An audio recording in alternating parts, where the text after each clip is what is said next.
G'day folks, welcome back to another update. Today we're looking at the S&P 500 and the NASDAQ. As you probably already know, the market's taken a bit of a dump across all world markets, and the S&P and the NASDAQ are no exception. So before we go any further, make sure you hit that like and subscribe button to support the channel. Let's go into the fundamentals first. For both the S&P and the NASDAQ valuation, the US market is trading at a price to earnings ratio of 33.1, surpassing its 3-year average of 27.1, indicating elevated valuations.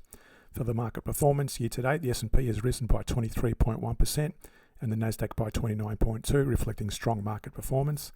Sector influence, technology stocks, particularly those in AI and semiconductor sectors, have significantly contributed to these gains. The Fed Reserve policy, the Fed Reserve's recent interest rate cut, accompanied by signals of caution for 2025, has introduced market volatility, with the S&P 500 and NASDAQ experiencing declines following the announcement. And in terms of investor sentiment, high valuations and extreme optimism have led to concerns about potential market corrections, with indicators suggesting caution despite the current bullish trend. Okay, so let's look at the charts. So first we look at the long-term trends, and if you're new to the channel, we always look at the monthly, the weekly and the daily trends. First look at the monthly. As you can see here, we did identify there is still a bearish divergence on the CCI, and by the way, these indicators, these multiple moving averages, can be found in the description below. There's a video to reference there if you want to learn how to draw those on your own charting software. But here we've got a lower highs on the CCI versus high highs on the price between that range, and we draw Fibonacci back to that recent low, and we take it back to the recent low before that divergence started. And you can see there, it's actually, we've drawn a target at 23.38% level. Hasn't actually hit it yet, obviously, but it may well be the start of that decline. And as long as that price still moves to the upside and the CCI keeps dropping, we're going to keep that divergence live. But at the moment, very early days on the monthly. On the weekly, similar sort of pattern. We've got a very shorter term bearish divergence here. These divergences, by the way, are independent from each other, from different time frames. So you can see here we had a bearish divergence that hit the target, and we've got another bearish divergence now between these peaks on the CCI versus those highs on the price, and it's starting to pull back. Now if I was to draw a target range there on the Fibonacci, I'll take it from that high to that recent low, and you can see there it's just probably touched that 23%, although notice the CCI is still dropping, so we might see the price fall further. And the CCI has already broken to the downside, giving us a somewhat bearish outlook on the weekly. On the daily, we did have this resistance up here previously drawn at 60.26. Now you'll notice here we had a bearish divergence, higher highs on the price versus slightly almost a double top on the CCI, and that has actually not played out. In other words, the price has still moved to the upside, but the CCI has kept dropping. So what we do now, we raise this resistance. That's a new resistance up there at 6100, and we also raise that trend line. And that trend line there would have just expanded out to that point. So what we do now is we draw another Fibonacci from that low to that high. And you can see there we've got it's just short of that 23% level. That happens to be the same as the weekly. But if you draw another, I prefer to do the Fibonacci retracements as opposed to the extensions. Gives you a better outlook in terms of where you're going. Now here we've got lower highs on the CCI versus higher highs on the price over a shorter term divergence. So again, if we draw to that low, you can see there it's actually bounced off that 61%.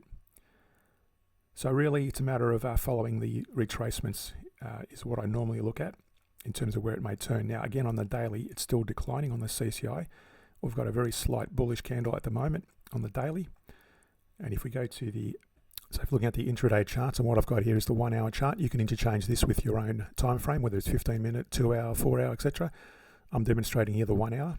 So again, we only go short in the direction of the higher time frame. Here's the daily. So we only take short trades. So back here, you could have gone in short there. That would have been a potential false break. You can see there the price then recovered. That would have been a false break with a small stop loss. But you could have got in here as well when the CCI broke below. That would have been a bit too early. So let's say you got in on that one, and you would have got in there and you would have closed it out on that candle there when that CCI breaks into that moving average range. So at the moment, hold off to go short, wait for this to break to the downside if it continues on the bearish outlook. Otherwise, if this continues higher, we want to see the daily also break higher above that moving average. So for the NASDAQ, similar sort of story. On the monthly, we've got a bearish divergence here, although the CCI is still bullish and so is the price. But we have this bearish divergence, lower highs on the CCI versus higher highs on the price. That hasn't, you can't really see, but it hasn't actually started breaking to the downside yet. Although we do have here a inverted hammer, so that could be a potential downward trajectory. On the weekly, another bearish divergence here versus higher highs on the price. Start of a bit of a downturn possibly, but again, nothing too dramatic. Let's draw a Fibonacci on this one. So if we go from that high and go back to that recent low before that divergence started, you can see there it's just stopped short of that 23%. So very likely if this breaks below the moving averages on the CCI, we might see this price as well coming further to the downside. On the daily, we've got this very longer term bearish divergence from that point. Lower highs on the CCI versus higher highs on the price. Hit this resistance up here at 22,135. So what does that look like if we draw a Fibonacci from that down to there? Again, similar to the weekly, you can see there it's coming just stopped short of that 23% retracement level. If we go to the intraday charts, the 1 hour, similar to the S&P, you can see there you would have started taking short trades from that point, and you would have taken a potential short trade when that one break below there and close out the position somewhere that would have been almost a break even, and another short entry there, possibly a break even if you closed it out, but then another that confirmed it when it broke below again, so you would have got in there. And this one is close to closing out when it touches that moving average range. So if you're trading that using that strategy, get ready to close it out and take your profits. That would have been a nice little return. In terms of percentage, let's assume you got in at that point there and you closed it out. Okay, let's take it to there. That's just under a 4% return, 751 point return. To support the channel more, hit that like and subscribe button and share the video. For added benefits and the cost of a coffee, consider subscribing to the Patreon page where we look at weekly scans of bullish trending shares and insider trades that may have occurred. Thanks again and see you in the next video.